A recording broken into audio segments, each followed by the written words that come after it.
Halo, selamat datang di News Flash Kuat Baca bersama saya Kakak Tria. Kita mulai berita pertama yang datang dari Rusia, di mana Presiden Rusia Vladimir Putin melakukan serangan balik.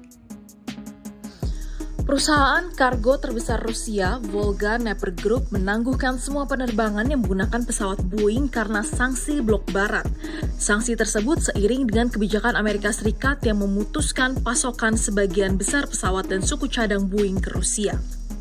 Manajemen Volga Nepper telah membuat keputusan secara sadar untuk menemukan solusi bersama dengan mitra dan regulator negara bagian.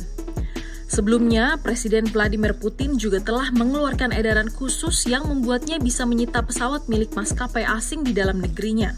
Untuk menyita pesawat itu, Putin menekan undang-undang sebagai bagian dari tindakan anti-sanksi pemerintah. Dampak disahkannya rancangan undang-undang tersebut antara lain memungkinkan Rusia untuk mempertahankan pesawat sewaan asing mereka dan mengoperasikan pesawat di rute domestik, mempersulit perusahaan asing mendapatkan kembali jet mereka tanpa persetujuan pemerintah Rusia. Saya ada berita menarik nih terkait Sarinah Tamrin, di mana saat ini Sarinah Tamrin sudah mulai beroperasi dengan tampilan yang baru.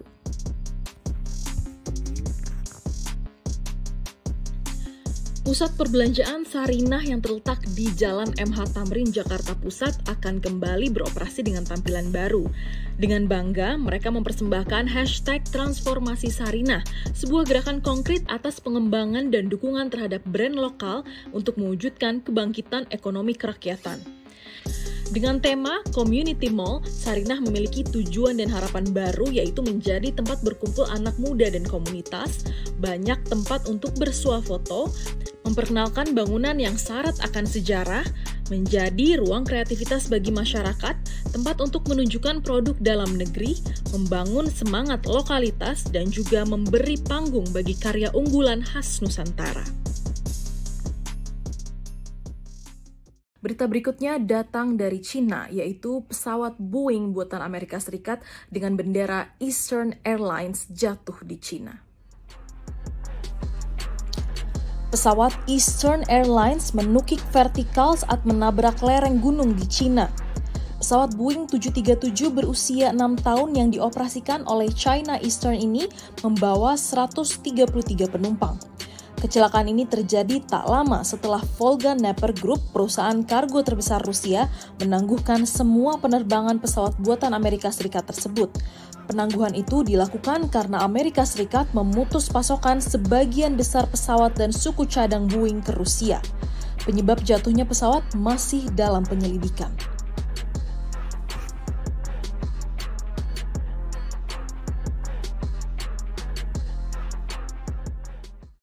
Sosok pawang hujan yang kemarin sempat viral di sosial media ternyata telah mempelajari ilmu pawang hujan sejak usia dini. Raden Roro Istiati Wulandari mempelajari ilmu menjadi pawang hujan sejak dirinya masih 9 tahun.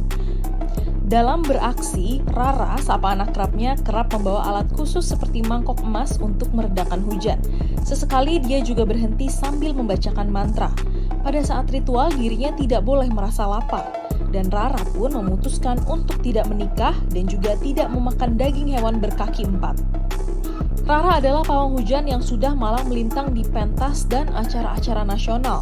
Kali ini dirinya diminta secara khusus oleh pihak penyelenggara Mandalika Grand Prix Association dan Dorna.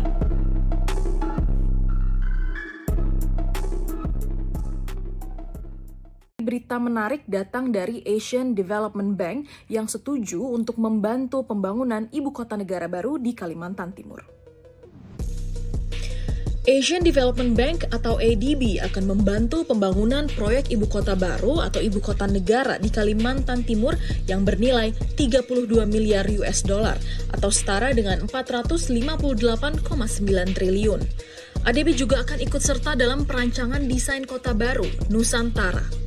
ADB akan berbagi ilmu internasional untuk membantu otoritas IKN merancang dan mendanai pembangunan ibu kota baru.